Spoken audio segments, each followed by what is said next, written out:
चतुर्भुजो जगन्नाथः कण्ठशोभितकौस्तुभः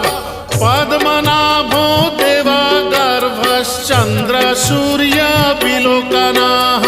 जगन्नाथो लोकनाथो नीलाद्रिशः परो हरिः